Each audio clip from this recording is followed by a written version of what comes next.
What is up, everybody? Welcome to another episode of the AI Marketing Navigator. This is your daily compass in the ever-evolving world of AI marketing. Okay, navigators, keeping the small bite-sized episode streak going here in today's episode, I am going to walk through a workflow for creating a lead magnet with Gamma. Gamma is an AI-powered presentation, document, and website tool. In a previous episode, we generated a website using prompts with Gamma. And you're going to need more than one lead magnet to include in your email campaigns for sure. But we're always trying to save time. So for each output from Gemini, you can click the little check Google button.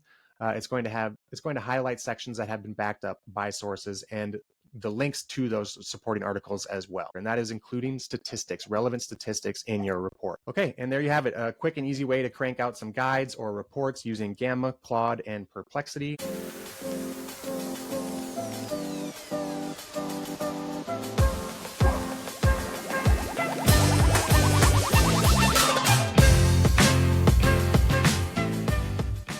What is up, everybody? Welcome to another episode of the AI Marketing Navigator. This is your daily compass in the ever-evolving world of AI marketing. Okay, navigators, keeping the small bite-sized episode streak going here in today's episode, I am going to walk through a workflow for creating a lead magnet with Gamma.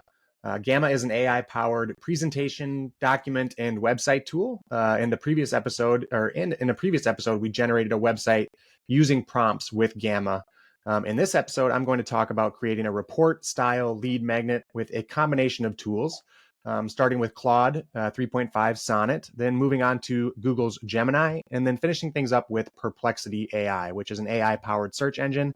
I believe we've also done an episode on it. If not, we've definitely at least mentioned it a couple times in previous episodes. So let's dive in. The goal here is to create a report or guide that we can use as a call to action in email or social media campaigns. I plan on using this in an email drip campaign for digital marketing services. And this will be one of the value adds that are linked from the emails. So again, the idea here is to give something of value for the user, for the prospect. And eventually when the time is right and the prospect is ready to buy, they'll be thinking of you and they'll remember you because you were so helpful.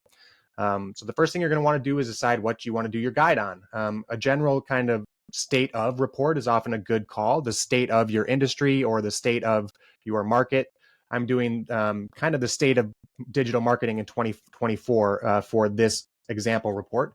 If you're targeting prospects or personas for a specific service that you offer, or a report or a guide around that service specifically is probably a better idea.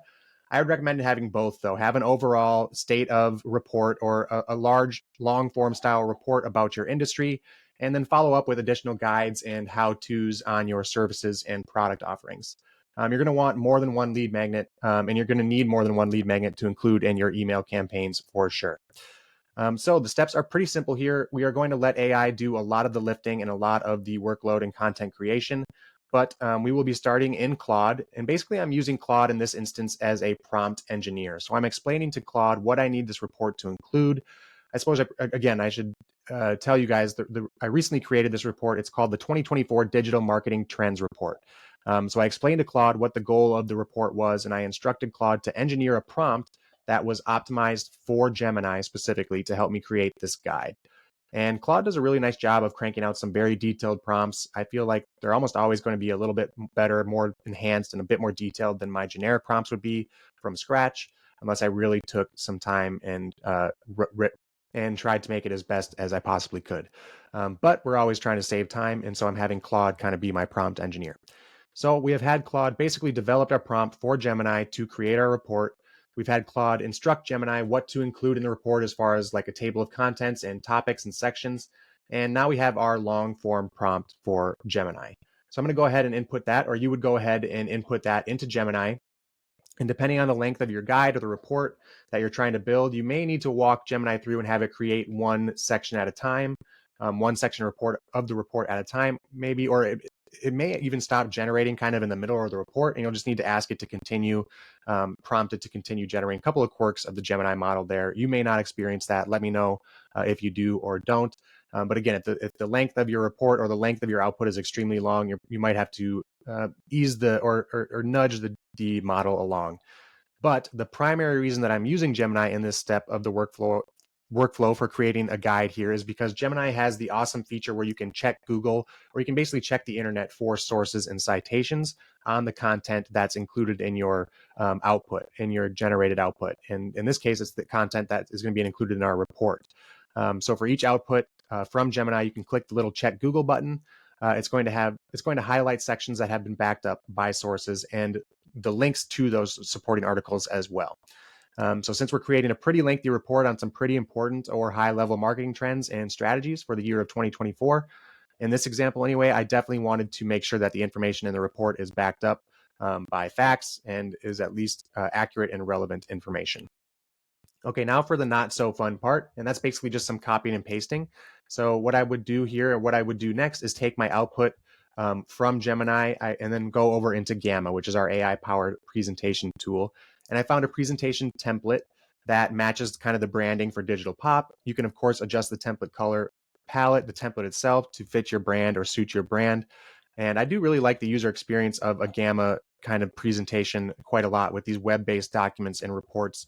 You can nest cards or slides really, or sections of the report under each other and make it really nice to navigate through. And I think the UI in general is a pretty nice user experience. So you're going to go through, you're going to take your output from Gemini and paste it into your report or guide template from Gamma. And with that, we will have the basic structure and copy of our report filled out. Now, the next step here, I think, is the most important because I think it's probably going to be what gives a report or your guide or your how-to guide, as it were, a little bit of authority and relevance to the topic or the needs of the user. And that is including statistics, relevant statistics in your report. So ideally for each section of your guide or your report, you have some supporting or contextual statistics that you can share with the user to reinforce what you're saying.